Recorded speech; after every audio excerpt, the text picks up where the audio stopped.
In the ancient world, where science had not yet laid its foundations, the unexplained was often transformed into the extraordinary.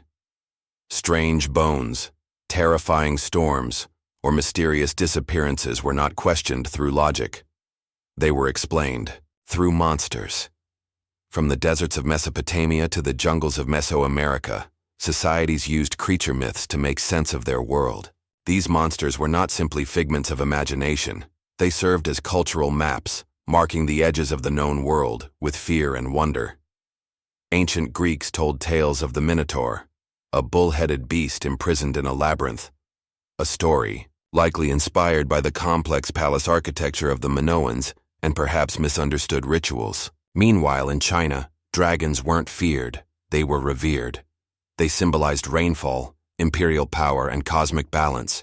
Their bones, often dinosaur fossils, were ground into powders and sold as medicine, believed to hold healing powers. In the cold seas of the north, Norse sailors feared the kraken, a tentacled behemoth capable of destroying ships.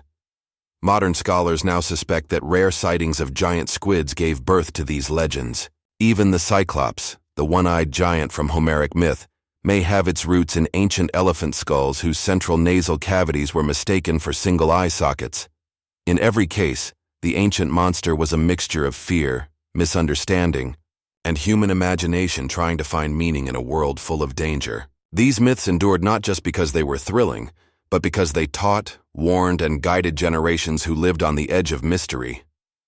As humanity moved into the Middle Ages and the Renaissance, the role of monsters evolved. In earlier eras, people may have sincerely believed in the existence of terrifying beasts. But during the medieval period, monsters became a tool, deliberately fabricated, manipulated, and displayed to deceive, control, and profit. Religious institutions often used creature hoaxes to instill fear or demonstrate divine power. The bishop fish and monkfish, sea creatures reportedly resembling clergymen, were claimed to cross themselves, speak Latin, or beg for salvation before dying. These tales were crafted to stir moral awe, but in reality, such creatures were often clever taxidermy fabrications, combinations of fish parts and artistic liberty. As Europe transitioned into the Renaissance, the fascination with the bizarre gave birth to the era of the Wunderkammer, or Cabinet of Curiosities. Nobles and scholars collected preserved oddities, horned skulls, mummified sirens, and mythical beast remains. This growing appetite for spectacle fueled a black market of hoaxes. Among the most infamous was the Fiji mermaid, a grotesque combination of monkey torso and fishtail, originating in Asia and brought to the West to shock and entertain. Showmen like P.T. Barnum later popularized it in the 19th century, but its roots were far older. Even bones unearthed by European farmers, likely belonging to mammoths or dinosaurs, were mistaken for the remains of dragons or Nephilim biblical giants. These were paraded through towns and placed in churches as proof of divine wrath or prophecy. And beyond Europe, reports of monstrous beings in newly colonized lands, dog-headed men, demon children, or fire-breathing reptiles, were often exaggerated or fabricated to justify conquest and missionary campaigns. Creature hoaxes during this era were more than folklore. They were tools of influence, deception, and empire. They proved one thing clearly: as human understanding grew, so did the creativity and cunning of those who sought to exploit the line between belief and proof. The 19th century marked a turning point in the history of monster hoaxes. As scientific thinking expanded and technology like photography began to emerge, so too did a new kind of deception, one that used science and spectacle together to manipulate belief. This was the golden age of cryptids, curiosities, and commercialized hoaxes, often designed to shock and profit rather than enlighten. One of the most famous examples was the Cardiff giant, a 10-foot-tall petrified man unearthed in New York in 1869. Promoted as biblical proof of the Nephilim mentioned in Genesis, the giant drew massive crowds, despite being nothing more than a carved gypsum statue planted in the ground. Its creator, George Hull, admitted it was a hoax designed to expose religious gullibility, but not before earning a fortune. During this period, sea monster sightings exploded, especially along the Atlantic coast. Fueled by increased maritime, travel and competitive newspaper journalism, strange marine creatures were reported almost weekly. From serpent-like beings slithering through the waves to colossal finned shadows beneath ships, the monsters were rarely seen clearly, yet always vividly described. Newspapers, realizing the public's appetite for mystery, often exaggerated or outright invented these stories. The public didn't demand proof, just a good scare. Meanwhile, the rise of public exhibitions and traveling circuses created a platform for taxidermied hoaxes, shrunken heads, and other so-called proofs of strange life forms. What made this century unique was the introduction of photography. Suddenly, there was visual evidence for anything, except that early, photography was easily staged, double-exposed, and manipulated. People had never been trained to question images, and this naivety made them vulnerable to deception. The monster became a product, and hoaxes became profitable science theater. In the 19th century, monsters no longer lived just in the wild. They lived in newsstands, museums, and camera lenses. In the 20th century, the monster hoax entered a new era, the age of mass media and moving pictures. As radio, television, and tabloid journalism flourished, the tools of deception became more powerful and more believable. Now, it wasn't just hearsay or a blurry sketch. Now, people could see the creature. But seeing was no longer believing. It was being manipulated. One of the most iconic examples was the surgeon's photo of the Loch Ness Monster, taken in 1934. The image showed a long-necked creature gliding through the water, a photo so compelling it became synonymous with Nessie herself. It wasn't until 60 years later that the hoax was exposed, a toy submarine with a fake neck, photographed by a man with a grudge against the British press. Still, millions had believed it for decades, and the photo's influence outlived the truth. Earlier, during World War I, another famous hoax shook Britain, the Cottingley fairies. Two young girls used cardboard cutouts of fairies to produce staged photographs, photos that even Sir Arthur Conan Doyle, the creator of Sherlock Holmes, accepted as genuine. The hoax persisted for decades before the girls finally confessed, in their old age. These incidents revealed a critical truth of the century. Technology had outpaced skepticism. People were fascinated by the possibility of otherworldly creatures and had no tools to tell real from fake. Meanwhile, the Cold War created its own layer of monster mythology. Disinformation campaigns, government cover-ups, and experimental aircraft. Sightings helped blur the line between monsters, aliens, and propaganda. In some cases, governments allowed cryptid stories to thrive, either to cover secret operations or to stoke fear in enemy populations. As television grew more influential, mockumentaries began to blend truth and fiction even more. Programs like In Search Of, in the 1970s, and later Mermaids, the Body Found in 2012, used documentary-style techniques to tell fictional tales without ever openly declaring them fake. The public, conditioned to trust the format, often didn't know the difference. Monster hoaxes became modern myths, and modern myths became televised entertainment. By the late 20th century, with camcorders in every household and tabloid TV shows hunting Bigfoot in grainy night vision, a new reality had emerged. The monster wasn't in the woods or the sea. It was in our belief systems, our screens, and our willingness to trust what we wanted to believe. In the 21st century, monster hoaxes didn't disappear. They evolved.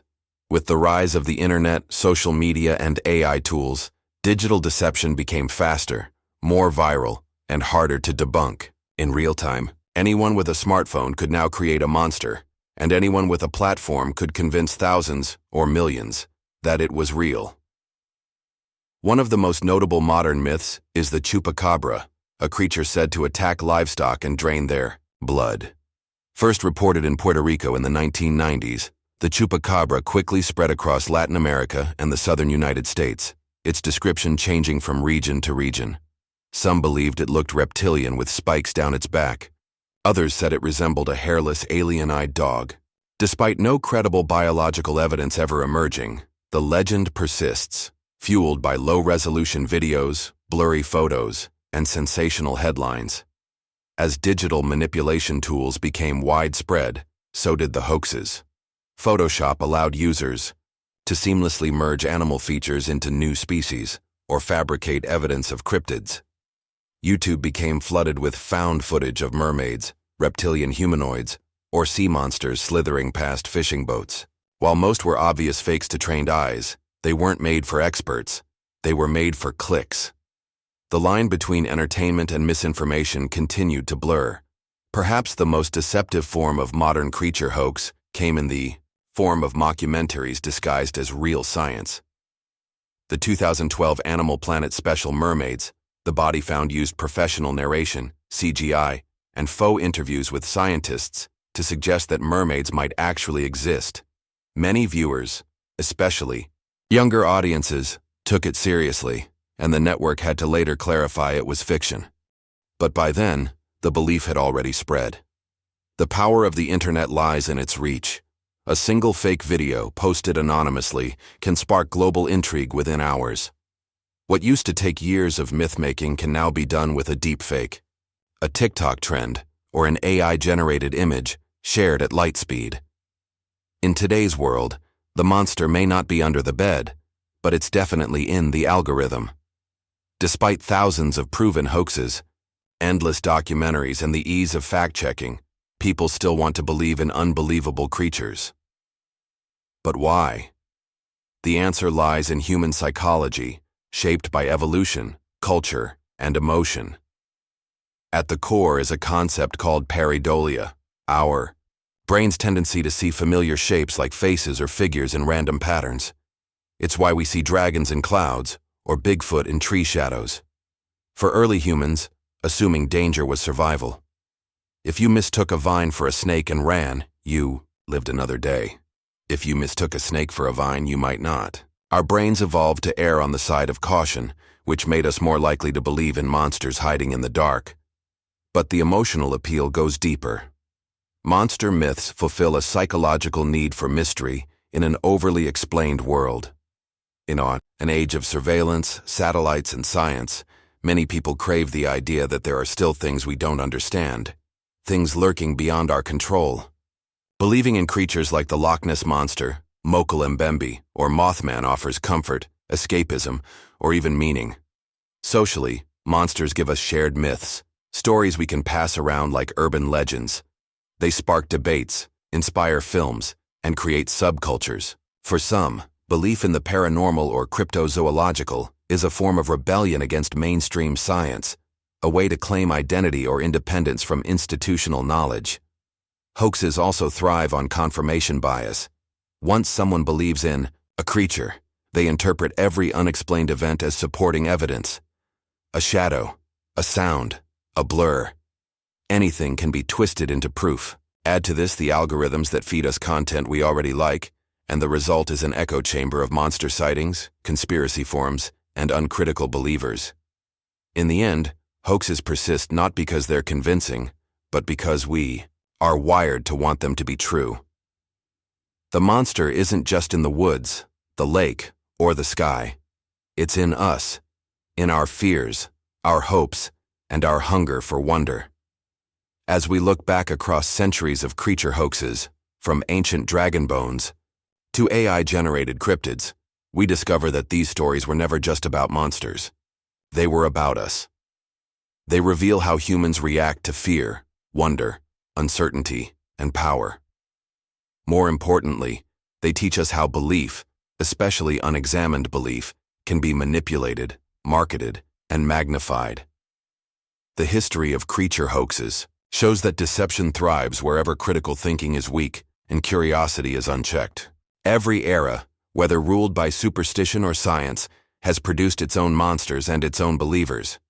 What these hoaxes teach us is not just how people have been fooled, but how belief itself can be shaped, targeted, and sold. In the Middle Ages, mythical beasts were used by the church and monarchies to assert control over morality and the masses. In the 19th century, creatures were carved, sculpted, and photographed for entertainment and profit. In the digital age, hoaxes are fueled by attention economies. Today, monsters don't just sell circus tickets. They sell clicks, ads, and engagement. Platforms reward virality, not truth, and the fastest spreading information is often the least accurate. But history also offers hope. As each major hoax was eventually exposed, from the Cardiff giant to the surgeon's photo, societies learned to ask better questions, demand verifiable evidence, and separate science from spectacle. The rise of skepticism and scientific literacy in the modern world was often fueled by public embarrassment, when people realized they had been tricked. These moments led to the formation of cryptozoology as a fringe science, pushed investigative journalism to fact-check claims, and encouraged educators to teach media literacy alongside biology and history. Still, perhaps the greatest lesson of all is this: the desire to believe in monsters isn't foolish, it's deeply human. We crave stories that excite us, terrify us, and remind us that the world is bigger than our daily routines. The problem isn't believing in monsters, it's forgetting to ask who benefits when we do. The long history of creature hoaxes is not a tale of gullibility. It's a mirror reflecting our eternal tension between truth and imagination. And in that reflection, the real monster might be our own willingness to be deceived.